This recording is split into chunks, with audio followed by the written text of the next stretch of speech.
சுருக்கெழுத்து இளநிலை. Get ready for trial dictation. 15 seconds. 10 seconds. 5 seconds. Get ready. Start.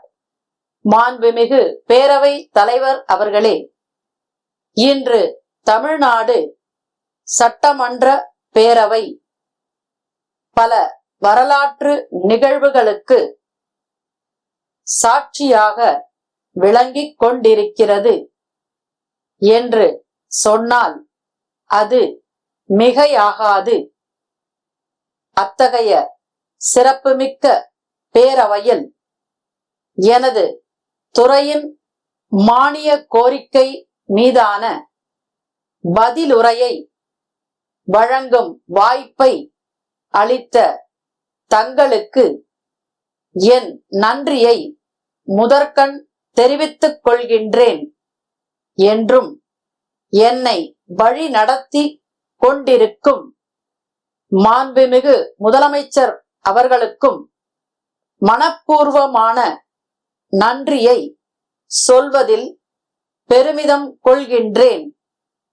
நான் சட்டமன்ற உறுப்பினராகவும் அதன் மூலம் அமைச்சராகவும் ஆவதற்கு உதவியாக இருந்த தொகுதி மக்களுக்கும் என் நன்றியை தெரிவித்துக் கொள்கிறேன்.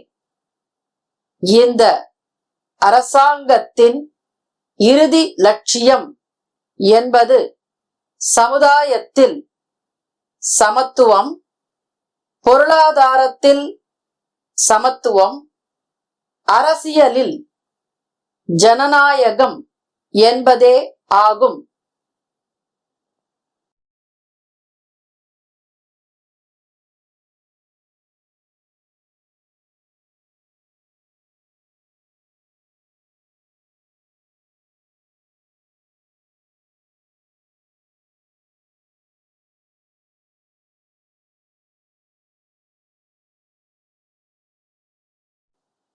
சுருக்கெழுத்து இளநிலை.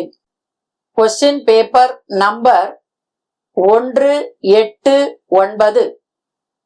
189. படிக்கப்பட்டதை சுருக்கெழுத்தில் எழுதிக்கொண்டு அதனை நேரான விரிவெழுத்தில் எழுத வேண்டும். சுருக்கெழுத்து திறனுக்காக 10 மதிப்பெண்கள் ஒதுக்கப்பட்டுள்ளன. விரிவெழுத்தில் எழுதும்போது கையெழுத்து தெளிவாக இருப்பதுடன் வரிகளுக்கிடையே உரிய இடைவெளி இருக்க வேண்டும். Get ready for main passage. 15 seconds. 10 seconds. 5 seconds. Get ready. Start. மாண்புமிகு பேரவை தலைவர் அவர்களே, கடந்த 2 ஆண்டு காலமாக மிக மோசமான நிதி நெருக்கடி போன்ற பல கடினமான சூழல்கள் இருந்த போதிலும் மகத்தான சாதனைகளை நம்முடைய அரசு நாட்டுக்கும் நாட்டு மக்களுக்கும் செய்து கொடுத்துள்ளது என்பதை மகிழ்ச்சியுடன் தெரிவித்துக் கொள்கிறேன். தமிழ்நாட்டு மக்கள் ஒவ்வொருவருக்கும் ஏதாவது ஒரு வகையில் இந்த அரசு நன்மை செய்து கொண்டிருக்கிறது என்பதை என்னால் தலைநிமிர்ந்து சொல்ல முடியும்.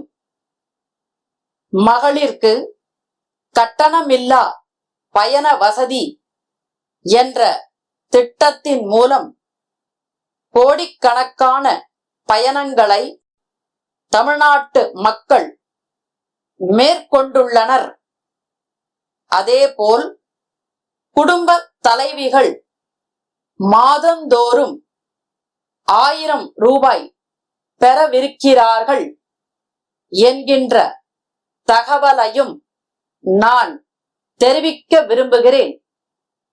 இது தமிழ்நாட்டு மக்களின் அரசாக, கொள்கைகளின் அரசாக விளங்கிக் கொண்டிருக்கிறது என்பதை அறிவிப்பதில் பெருமிதம் கொள்கிறேன். சமூக நீதி, சமத்துவம், சகோதரத்துவம் போன்ற தத்துவங்களின் அடிப்படையில் இந்த அரசு இயங்கிக் கொண்டிருக்கிறது என்று சொன்னால் அது மிகையாகாது. ஓர் அரசு மக்கள் நல அரசாகவும் அதே நேரம் கொள்கைகளை காக்கும் அரசாகவும் இருக்க வேண்டும். மக்களுக்கான உதவிகளை மட்டும் செய்துவிட்டு கோட்பாடுகளில் இருந்து விலகிச் சென்று விடக்கூடாது. இவை இரண்டையும் முன்னெடுக்கும் ஆட்சியாக நாம் 2 ஆண்டுகளை நிறைவு செய்ய போகிறோம். இந்த அவை பல ஆரோக்கியமான விவாதங்களை கண்டிருக்கிறது. அதை போன்ற விவாதமாகவே உங்கள் அனைவரது உரைகளையும் நான் ஏற்றுக்கொள்கிறேன். ஆதரித்தாலும் எதிர்த்தாலும் மக்களுக்காகத்தான் பேசுகிறீர்கள் என்று எடுத்துக்கொள்பவனாக, ஏற்றுக்கொள்பவனாக நான் இருக்கிறேன். சட்டம் ஒழுங்கை காப்பாற்றி பொது மக்களிடையே அச்ச உணர்வை போக்கி இருக்கிறோம் என்பதை சுட்டிக்காட்ட விரும்புகிறேன். குற்றங்களை தடுப்பதே இந்த அரசின் முக்கிய குறிக்கோளாகும். அந்த வகையில் குற்றவாளிகள் உடனுக்குடன் கண்டுபிடிக்கப்பட்டு தண்டிக்கப்படுவார்கள் என்பதை உறுதியுடன் தெரிவித்துக் கொள்கிறேன். மக்களுக்கு நெருக்கமாக சென்று திட்டங்களை கண்காணிக்க வேண்டும் என்ற நோக்கத்தோடுதான் கள ஆய்வில் முதலமைச்சர் என்ற திட்டத்தை நான் தொடங்கினேன். அதன் அடிப்படையில் மாவட்டங்களுக்கே நேரடியாக சென்று தொடர்புடைய அதிகாரிகளை அழைத்து பேசி வருகிறேன் என்கின்ற தகவலை இந்த மாமன்ற உறுப்பினர்களுக்கு சொல்லிக் கொள்வதில் பெருமகிழ்ச்சி அடைகிறேன். விழுப்புரம் ரவி மின்சார பொருட்கள் விற்பனையாளர், சென்னை கண்ணன் மின்சார பொருட்கள் விற்பனையாளருக்கு எழுதிய கடிதம். அன்புடையீர், தங்களின் 2023 மே மாதம் 8ஆம் நாளைய பத்திரிகை விளம்பரத்தை பார்த்தோம்.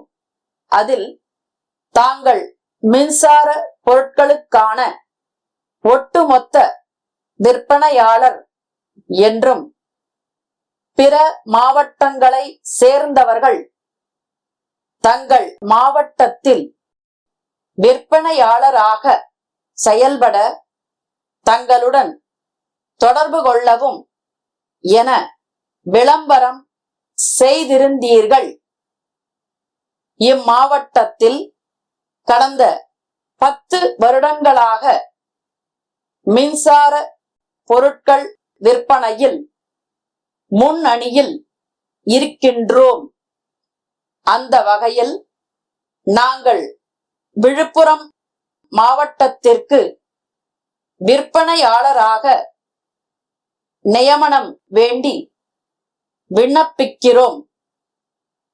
மேலும் விற்பனை பொருட்களின் மீதான 10% விலை தள்ளுபடியை எங்களுக்கு அளிக்குமாறு பணிவுடன் கேட்டுக்கொள்கிறோம். இது குறித்த தங்கள் பதிலை விரைவில் ஆவலுடன் எதிர்பார்க்கிறோம். தங்கள் உண்மையுள்ள